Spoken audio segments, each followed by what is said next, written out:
Vamos falar sobre a casa do Pai hoje. Quem quer ouvir a palavra de cima? Aleluia. Então vamos abrir nossas Bíblias em Lucas 15.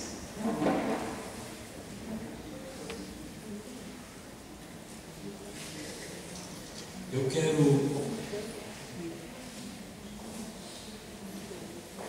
quero que nós não deixemos morrer o projeto de leitura bíblica. Como é que está isso, hein? Muita gente interessada nisso.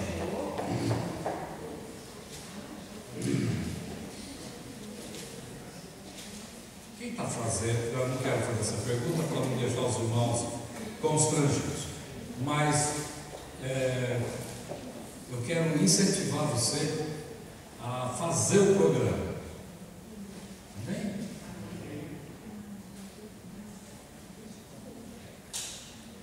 Quem sabe que oração é importante? Amém. Tem certeza? É tão importante. Oração é vital para a vida do crente. Oração é uma ferramenta espiritual para mover muitas coisas. Então, oração é fundamental. Agora, está escrito em Provérbios que aquele que não se interessa pela palavra, a sua oração se torna detestável diante de Deus.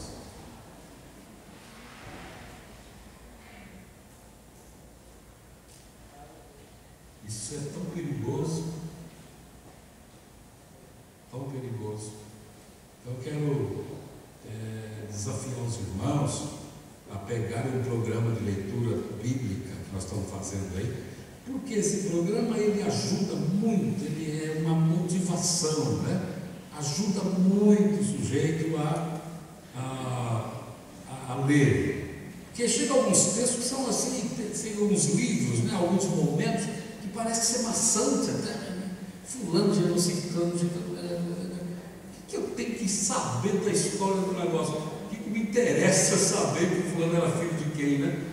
Às vezes dá essa sensação. Então esse programa ele ajuda a gente a ter uma sensação agradável. Então o programa é muito simples, é a leitura de 10 livros todo dia, um capítulo cada um, 10 livros, sendo 6 do Velho Testamento e 4 do Novo Testamento. Ao término da leitura completa do programa, você já leu Provérbios muitas vezes, você já leu o livro de Atos muitas vezes, é muito interessante. Então, os irmãos que quiserem pegar o programa, faça isso, é só procurar o pastor Marcelo e pegar o programa, tá? Provérbios 28, 9. Se alguém se recusa a ouvir a lei, até suas orações são detestáveis. Ou seja, quem não tem prazer nas Escrituras, sua oração é detestável diante de Deus. Isso é muito, um puxão de orelha que eu nunca vi igual, tá? É para a gente ler a Bíblia mesmo. Amém, irmão? Amém. Então aí, pega o programa hoje, Lucas 15, eu falei. Vamos ficar em pé para ler a palavra, esticado no corpo.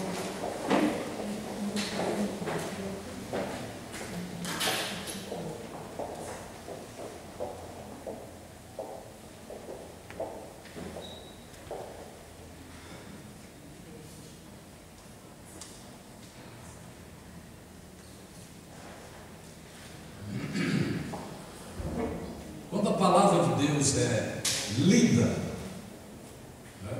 e exposta, está escrito que Deus acende a luz para a gente.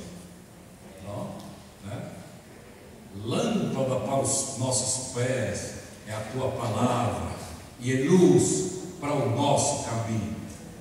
E Deus acende uma luz, que o caminho de cada um seja abençoado, esse discernimento para a vida, fortalecimento para o coração, Verso 11, Lucas 15, Jesus continuou: um homem tinha 2 filhos. O mais novo disse ao seu pai: quero a minha parte da herança. Assim, ele repartiu sua propriedade entre eles. Não muito tempo depois, o filho mais novo reuniu tudo o que tinha e foi para uma região distante. E lá desperdiçou seus bens, vivendo irresponsavelmente. Depois de ter gasto tudo, houve uma grande fome em toda aquela região, e ele começou a passar necessidade. Por isso, foi empregar-se com um dos cidadãos daquela região, que o mandou para o seu campo a fim de cuidar de porcos. Desejava encher o estômago com as vagens de alfarrobeira que os porcos comiam, mas ninguém lhe dava nada. Caindo em si, ele disse: quantos empregados de meu pai têm comida de sobra, e eu aqui morrendo de fome?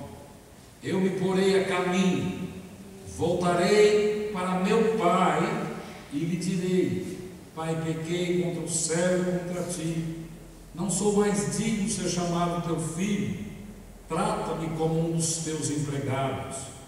A seguir, levantou-se e foi para o seu pai. Estando ainda longe, seu pai o viu e, cheio de compaixão, correu para seu filho e o abraçou e beijou. O filho disse: pai, pequei contra o céu e contra ti, não sou mais digno de ser chamado teu filho. Mas o pai disse aos seus servos: depressa, tragam a melhor roupa, vistam nele, coloquem um anel em seu dedo, calçados em seus pés, tragam o novilho gordo, matem-no, vamos fazer uma festa e alegrar-nos, pois este meu filho estava morto e voltou à vida, estava perdido e foi achado, e começaram a festejar o seu regresso. Se você tiver liberdade de pôr a mão no ombro do seu vizinho aí, né? Não se constrange, né? Se ele quiser, né? Abençoe. Abençoe, dizendo que a palavra de Deus prospere em sua vida. Oh, glória! Que a palavra do Senhor te abençoe. Aleluia! Em nome de Jesus, eu proíbo que o diabo roube a palavra que Deus nos enviou, em nome de Jesus. Amém. Aleluia. Pode sentar.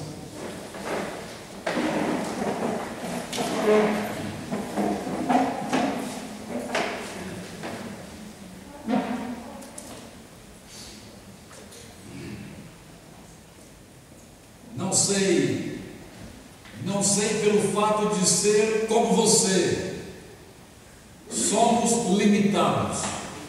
Qual de vós, por sábio que seja, pode acrescentar um côvado à sua existência, ou tornar um fio preto ao pintando, mas do contrário, tem jeito não.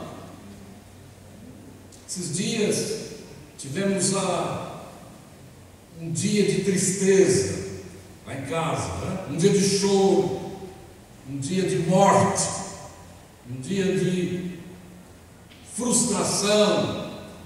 Então, o nenenzinho do nosso filho estava esperando, já com 5 meses, uma alegria, fez o ultrassom, estava tudo bem, coraçãozinho batendo, parece que estava tudo certo, e faria, quando completasse os 5 meses, um novo ultrassom. Agora vamos saber até o que é. A mãezinha estava lá certa que seria um menino. Vai ser menino, eu não sei porquê, mas eu acho que é um menino e tal. Aí fizeram o ultrassom e o médico disse: não, já fazia 2 dias que o coraçãozinho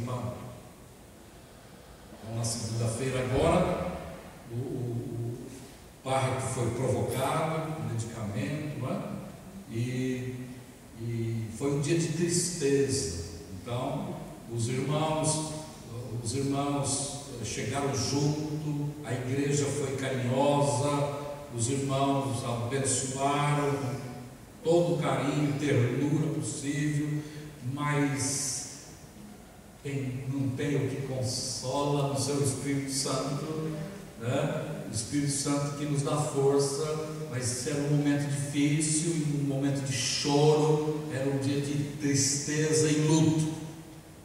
Então os médicos trouxeram o bebê para que a mãe visse, ela já nem queria ver, mas o corpinho era perfeito, era um menino bonito, completo, né? E os médicos orientaram que faria bem para a psique dela, ela já nem queria ver, mas faria bem que ela visse o bebê, que ela palpasse o bebê. E ela pegou o bebê, chorou o quanto deu e escreveu: eu tive em minhas mãos. Deus o levou. Jó disse: Deus dá, Deus tira, bendito é o nome do Senhor. Quando ele perde os seus filhos, ele, em tudo isto, Jó não culpou a Deus, mas agradeceu pela vida. Então, meus irmãos, há dias que são difíceis, há dias que são terríveis, há dias de alegria, é verdade, há dias de consolo, de festa, mas há dias que são difíceis. Dia difícil, o dia que o filho disse ao pai: dá-me a parte que me cabe, dá-me a parte que me cabe. Isso é o quadro da rebelião humana, é o quadro do pecado no qual toda a raça humana está metida. Quando o homem rejeitou a palavra de Deus e voltou o seu olhar para o tentador e foi enganado. Então esse é o quadro da rebelião, que eu no início da reunião falei aos irmãos. É o quadro da rebelião. A raça humana está debaixo desse quadro de rebelião. Dura coisa foi o dia que o Filho, no quadro que Jesus pinta sobre esta rebelião humana, ele pinta o quadro do filho pródigo. A princípio, o cara não entende muito bem, né? Como é que é isso? O que significa essa história? Mas é a história da raça humana. Então, duro foi o dia em que o filho mais novo chega ao pai e diz: dá-me a parte que me cabe, porque eu vou embora. Ele olhou para fora dos limites da casa paterna. É como se ele estivesse dizendo que você morra, porque o direito à herança era apenas após a morte do pai. Então foi como considerar o pai: que você morra, porque eu quero a minha parte já. Não me interessa mais os teus cuidados, não me interessa mais a tua proteção, não me interessa mais esse ambiente terno da família. Eu estou por aqui disso aqui, eu quero ir embora. E essa rebelião, ela é latente no ser humano. Poucos interessam-se pela casa do Pai, poucos interessam-se por buscar Deus. Então é muito fácil, e a facilidade que temos de fugir da comunhão com Deus, ela é muito grande. Por isso Jesus conta outra história, dizendo que estreito e apertado é o caminho da salvação, e são poucos os que entram por ele, mas largo e espaçoso é o caminho da perdição, e muitos estão nele. Então hoje o Espírito do Senhor fala para que eu ministre ao vosso coração sobre a casa do Pai. O Pai aguarda que aconteça o nosso regresso. À luz de Romanos, o apóstolo Paulo tem uma revelação. Ele diz: vocês ignoram que o arrependimento é Deus quem vos dá. Ou seja, Deus está agindo no mundo. Deus estava lá naquele chiqueiro, operando arrependimento no coração do filho pródigo. Deus é o Deus que promove o arrependimento. Ou seja, quando nós temos um acesso de lucidez, não sei se essa palavra foi muito boa, mas é a que eu encontro agora, aquele momento de lucidez que a gente fala: o que é que eu estou fazendo aqui? Onde que eu estou com a minha vida? O que eu estou fazendo com o melhor que existe para mim? Onde que eu estou com a minha vida? Que decisões eu tenho tomado? Será que eu estou de costas para o meu Criador? Ou eu estou indo para o meu Criador? Eu estou fugindo dele, rebelando-me contra ele, sua palavra, sua vontade, seu querer? Ou eu tenho estado rebelde contra o que ele diz, fazendo exatamente o que me importa fazer, o que eu quero fazer, o que eu gosto de fazer? Não importa se ele gosta ou não, não importa se ele quer isso para mim ou não. Isso é a rebelião que é latente em todos nós. Mas lá no chiqueiro, né? lá no chiqueiro, porque ele estava cuidando de porcos, né? E ele estava vendo a comida que era jogada aos porcos. Essa era uma tarefa. Ele não apenas cuidava de apacentar, conduzir a manada, que era uma abominação para o judeu. Por isso Jesus já pega essa história dos porcos, porque é uma condição de extrema repulsa. E ele diz que essa é a condição do homem, mas lá na possível, numa terra distante, onde outras raças não tinham problema com a criação, cultivo, não é criação, a palavra mais certa, para cuidar de porcos, o desenvolver aquela cultura. Em outras raças onde não havia aquela restrição de lidar com aquilo, ou seja, ele estava muito longe de casa, e Jesus disse que lá ele tinha vontade de comer, a coisa estava tão ruim, porque ele perdeu tudo que levou, ele gastou a herança, ele gastou o bem que recebeu, forçando a barra, né? Ele recebeu parte da herança, e havia gasto na libertinagem. O texto diz: o filho pródigo, o filho que não foi, é que deixa bem claro, gastou com prostitutas.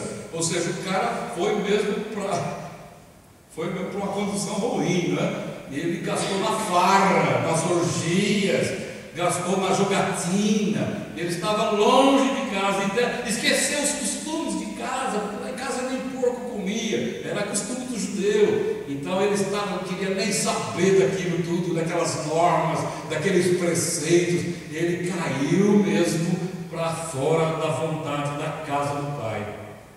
Mas lá longe, quando ele sentiu a desgraça, quando ele caiu em si, então foi uma capacidade, um momento de lucidez. Deus há de fazer lucidez em nós. Deus está operando lucidez. Quando o Evangelho é pregado, acontece a lucidez. A luz de Deus acende em nós, para que nós reflitamos onde estamos com as decisões que tomamos no decorrer da existência, o que temos feito com a nossa vida. E Deus está chamando a gente de volta. Ele põe a lucidez. Quando Ele põe essa lucidez, está agora em nossas mãos o reagir. E é bom quando há reação. O moço lá distante do pai percebeu a miséria, percebeu o que estava acontecendo consigo, e ele levantou-se. Primeiro ele pensou: levantar-me-ei. Que bom que ele disse isso. Tem gente que não segue de jeito nenhum, rebela-se dentro do seu próprio pensamento. Eu estou pensando bobagem, eu estou fraquejando, eu saí, não vou voltar. Vai me achar que eu não estava muito bem, que eu não estava muito bem certo do que eu queria. Eu vou lá me humilhar, coisa nenhuma. E então, dentro do seu próprio pensamento, o sujeito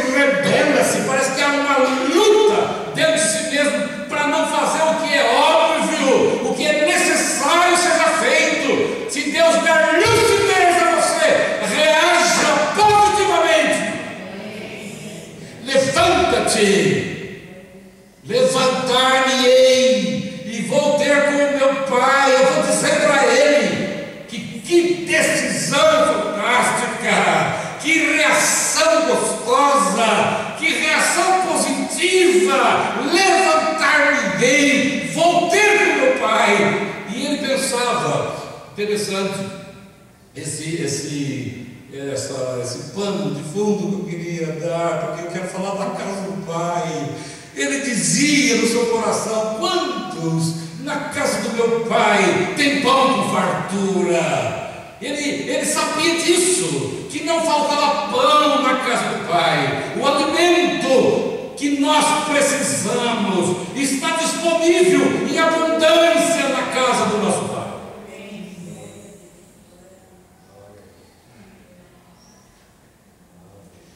Eu vibro com isso. Há anos eu estudo a palavra, há anos. Mas esses dias está sendo bom demais, Hoje mesmo estava gostoso demais ler a palavra. Que bom, como faz bem ler as Escrituras.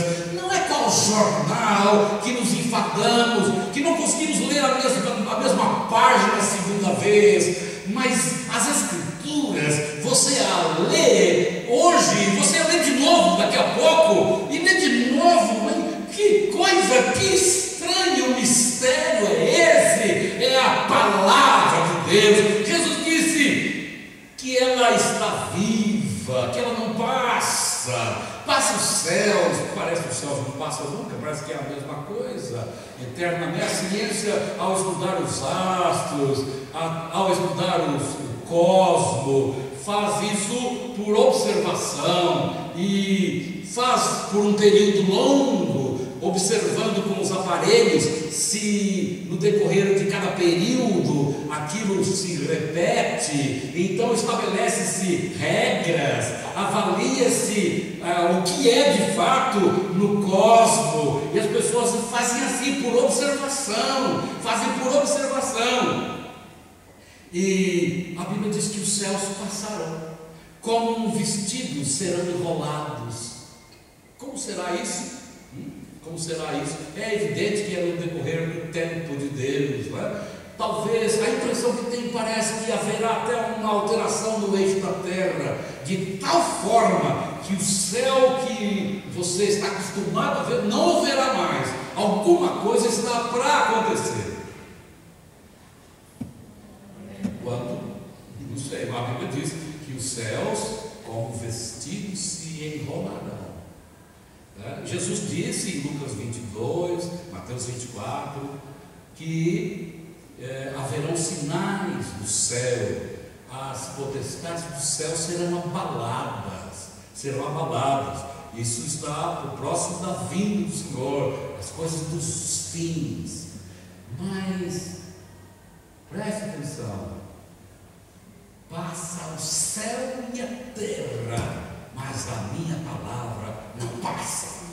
Então, que coisa boa deve ser isso! Como vale a pena você voltar-se para a casa do Pai, ter prazer no pão da casa do Pai, querer a palavra para o seu coração. Jesus disse: não é só de comida que vive o homem, referência ao pão terreno, a massa do trigo, com o fermento que vai ao forno, depois de amassado e sovado é apanhar, parece que não apanha, é sova mesmo, tem que sovar e depois vai para o forno.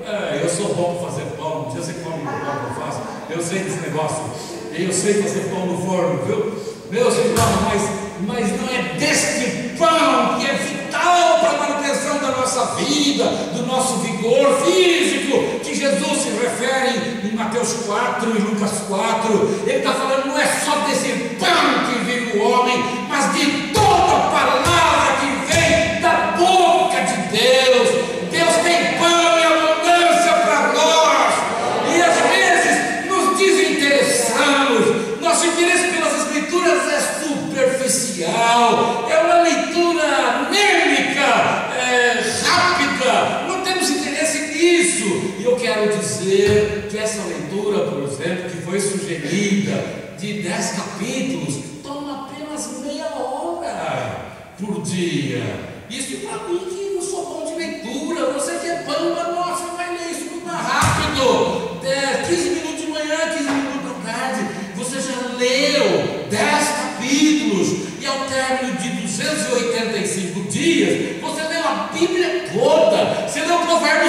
vezes, Atos várias vezes. Meus irmãos, da abundância de pão na casa do Pai, se nós nos interessarmos, mas não há só pão.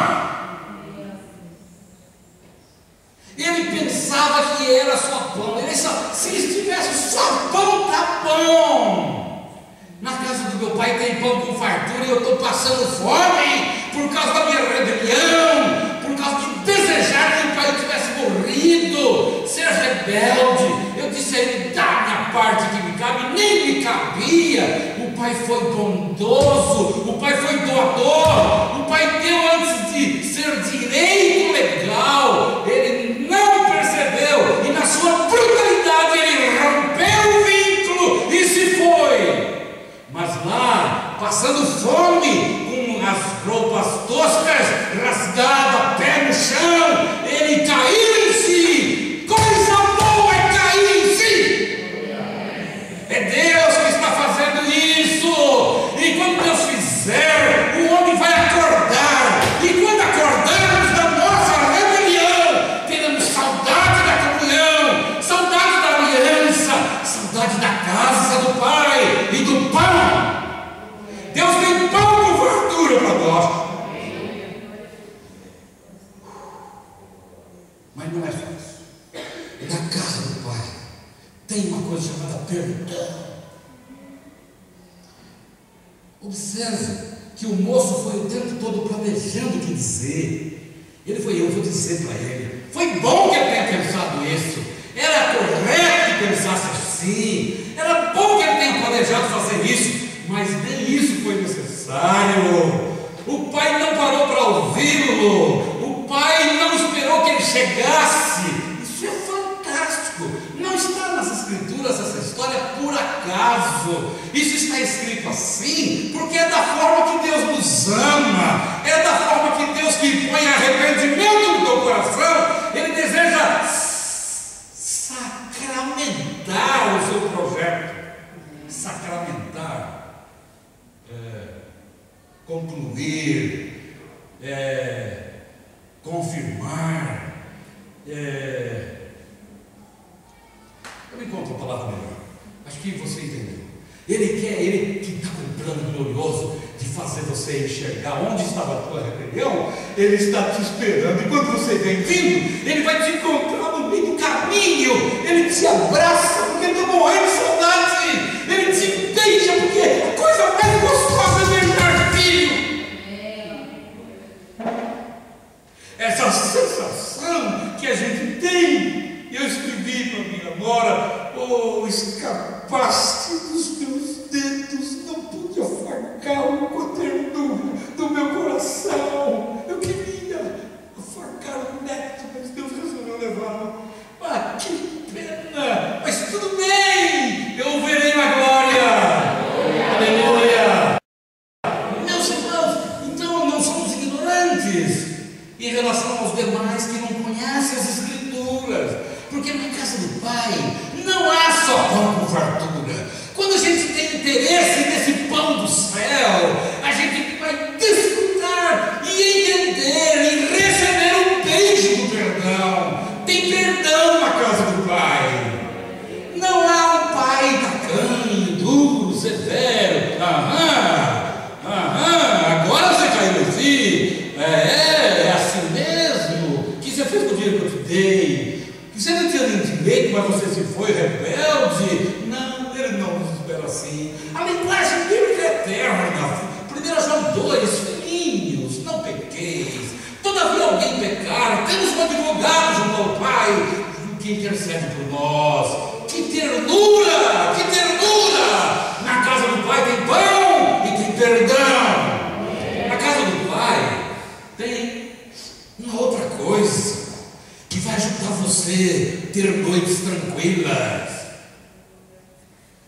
passar por vendavais sereno, ouvir notícias ruins e ficar firme. Na casa do Pai tem uma coisa chamada autoridade. Autoridade é aquele anel posto no dedo, onde você mostrar esse anel, todos saberão que você é meu filho. Isso é aliança, é um acordo feito no sangue do Calvário. Quando você vem para a casa do Pai, você está aliançado com Deus, com Deus. Por isso que Satanás sabia quem Paulo era. Paulo, quando expulsa os demônios, diz: em nome de Jesus Cristo, eu te mando. Envolvimento pessoal. Que coragem é esta de pôr sua cara a bater diante das potestades do inferno? Que coragem é essa de dizer: eu te mando? Quem é o homem? Sim, o lavado no sangue do Cordeiro, que tem o anel no dedo, que foi alvo do perdão do céu. Ele tem autoridade da casa do Pai, ele é filho dele. Aleluia, aleluia. Todos quantos o receberam, deu-lhes o poder de serem feitos filhos. Que coisa boa. E você sabe de uma coisa? Está escrito, Jesus quem fala, ele não se envergonha de ser chamado nosso irmão. Uau, não tem cabimento! Como é que ele possa, o Deus da glória encarnado, não se envergonhar de ser chamado meu irmão? Não há coerência, humanamente falando, mas do ponto de vista das Escrituras, há coerência. Ele já não nos olha mais com a nossa origem pecaminosa. Quando você vem para ele, ele circuncida você no Espírito. Isso significa o quê, pastor? Ele marca você. Você foi gerado de novo pela palavra e pelo Espírito Santo. Você é nova criatura em Cristo Jesus. Segundo Coríntios 5,17, se alguém está em Cristo, nova criação é. As coisas velhas já passaram, tudo se faz novo. Na casa do Pai tem pão de fartura, tem perdão, tem autoridade para viver.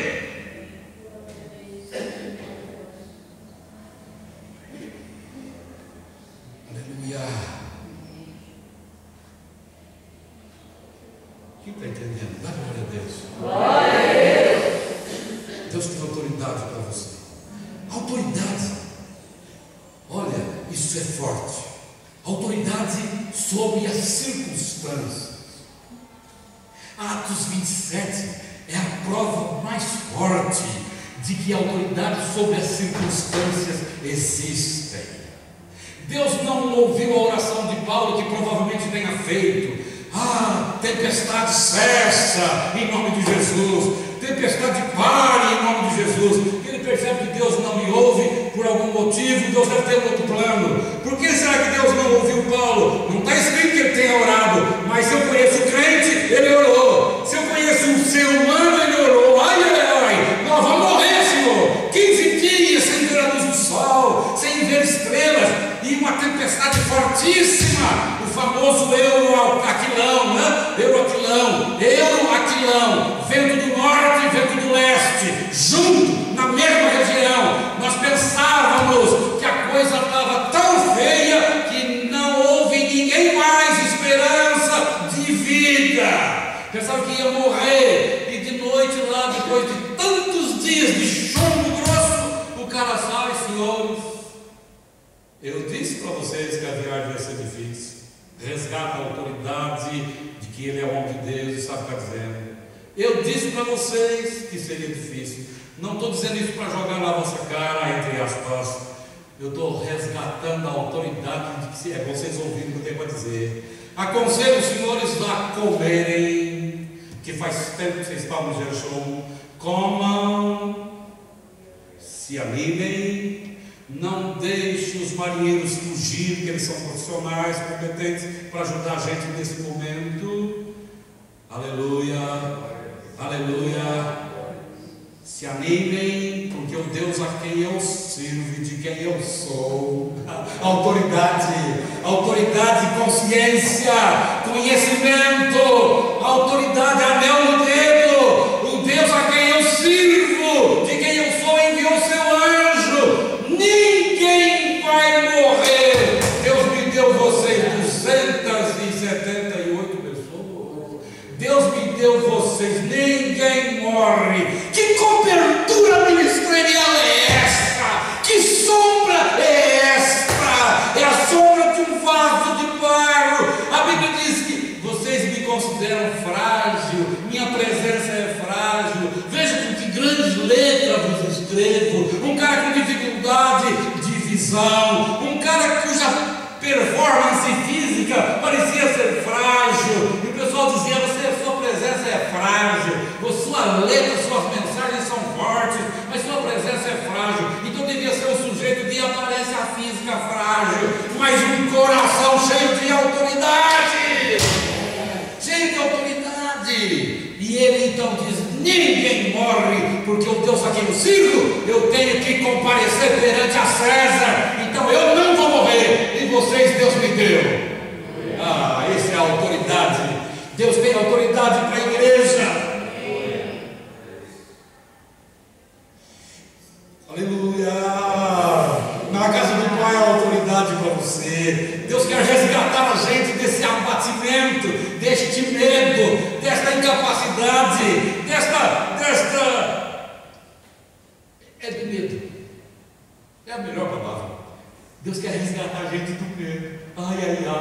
Acho que eu estou com isso. Nem está ainda. Nós sofremos antecipado. Acho que meu pai morreu disso, meu avô morreu daquilo, e eu também vou morrer disso. A coisa nem aconteceu ainda, ele já está atraindo que não presta. Então, e quando chegar em algo, aí a vaca vai para o brejo, não é? Então eu quero sugerir aos irmãos irem para a casa do Pai, enfiar a cara nas Escrituras, lermos a palavra, deixa a palavra encher teu coração, porque está escrito: existe um ânimo que procede das Escrituras, diz Paulo aos Romanos. Existe um ânimo, aquela disposição emocional, ela é psicológica. O sujeito não tem, sabe explicar por quê, mas há um motivo lá que entra no seu sangue, ele se sente entusiasmado, ele vibra, ele tem motivos para vibrar. Muitas coisas motivam a gente no mundo, né? Um bom emprego, uma promoção, uma loteria, um jogo de futebol, muita coisa, né? A festa, casamento, uau, vem uma placa preta, e os caras estão vibrando. Mas há um ânimo que procede das Escrituras. Um ânimo, aleluia, um ânimo que fortalece você para a vida. Por isso está escrito: o justo não tem medo de má notícias, seu coração é firme. Deus tem autoridade para você na casa de Deus. E Ele vai dar um vestido novo, né? Sapato no pé. Outra ocasião a gente fala isso. Vamos colocar aqui.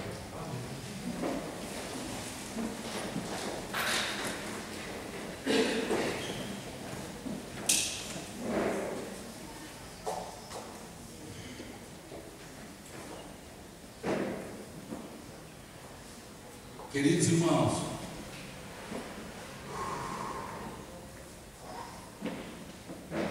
o temor a Deus e a sua palavra e a sua presença, com temor a Deus, que na sua graça nos deu essa palavra hoje. Eu quero fazer uma pergunta.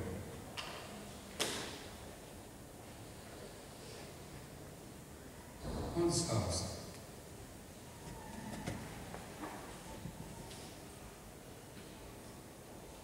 Alguns crentes estão, parece-me, na casa do Pai, mas não têm autoridade alguma.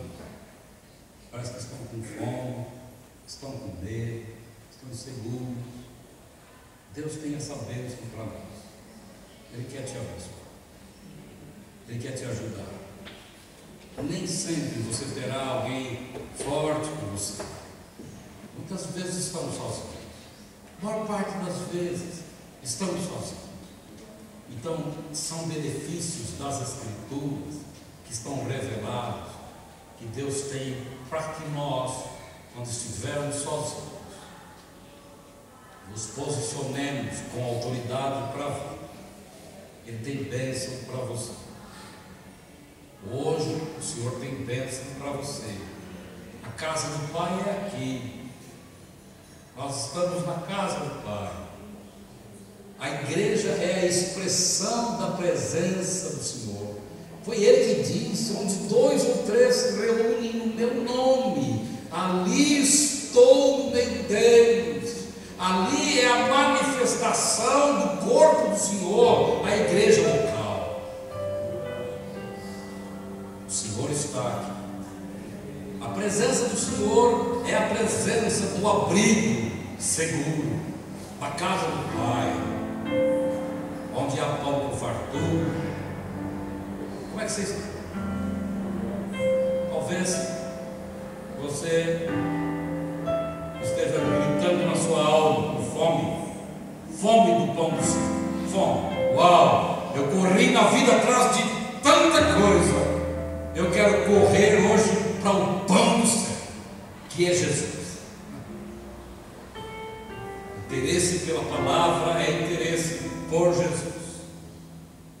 Eu quero fazer um apelo, se você entendeu, se o Espírito Santo planejou essa noite para você, então você vai sair do seu lugar corajosamente, humildemente, vai dizer como disse o filho pródigo: levantar-me-ei, vou ter com meu Pai, eu vou ter com ele. Esse é o gesto da fé.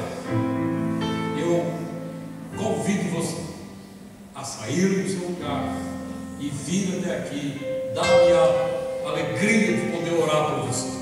Sai do seu lugar e vem.